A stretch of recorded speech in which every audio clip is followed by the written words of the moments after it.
નમસ્કાર દર્શક મિત્રો, હું જપન શાહ, કાનમ એક્સપ્રેસ ન્યૂઝમાં આપનું સ્વાગત છે। જોઈએ આજના મુખ્ય અને મહત્વના સમાચાર। ભરૂચના ધોળીકુઈ મહાદેવ મંદિર નજીક કારે મચાવ્યો આતંક, 4 લોકોને અડફેટે લેતા ગંભીર ઇજાઓ। ભરૂચ શહેરમાં ધોળીકુઈ મહાદેવ મંદિર નજીક હિટ એન્ડ રનની ચોંકાવનારી ઘટના સામે આવી છે। મળતી પ્રાથમિક માહિતી મુજબ એક કાર ચાલકે કથિત રીતે નશાની હાલતમાં બેફામ ગાડી હંકારી રોડ પરના વાહન ચાલકો તેમજ રાહદારીઓને અડફેટે લીધા હતા। ઘટનામાં 4 જેટલા લોકોને ગંભીર ઇજાઓ પહોંચી હોવાનું સામે આવ્યું છે।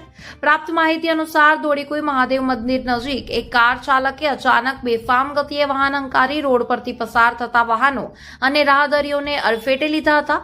કારની ટક્કરથી કેટલાક વાહનોને પણ મોટું નુકસાન થયું હતું। અકસ્માત બાદ સમગ્ર વિસ્તારમાં અફરાતફરીનો માહોલ સર્જાયો હતો। ઘટનાની જાણ થતાં જ આસપાસના લોકો મોટી સંખ્યામાં એકત્ર થઈ ગયા હતા અને ઈજાગ્રસ્તોને તાત્કાલિક સારવાર માટે ભરૂચ સિવિલ હોસ્પિટલ ખાતે ખસેડવામાં આવ્યા હતા। ઈજાગ્રસ્તોની હાલત અંગે તબીબો દ્વારા સારવાર શરૂ કરવામાં આવી હોવાનું જાણવા મળે છે।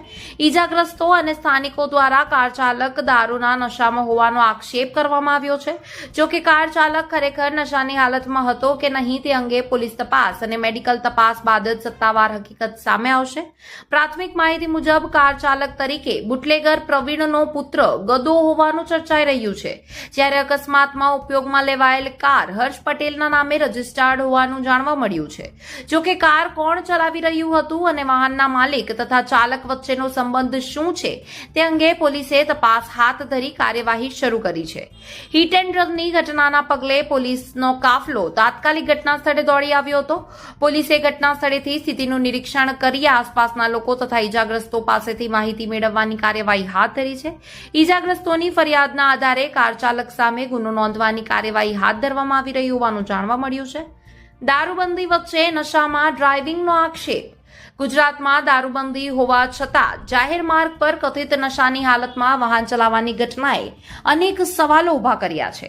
જો કાર ચાલક ખરેખર નશાની હાલતમાં હોવાનું તપાસમાં સાબિત થાય તો જાહેર માર્ગો પર દારૂ પીને વાહન ચલાવતા લોકો સામે પોલીસની કડક કાર્યવાહી જરૂરી બની રહે છે।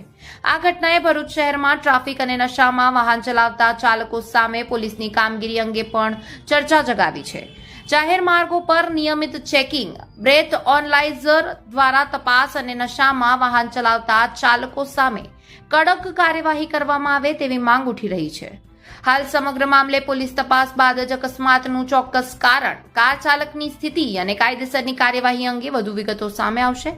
પોલીસ તપાસમાં જો નશામાં ડ્રાઇવિંગ સહિતના આક્ષેપો સાચા સાબિત થાય તો જવાબદાર સામે કાયદેસરની કાર્યવાહી થઈ શકે છે। રિપોર્ટર રવિ સૈયદ।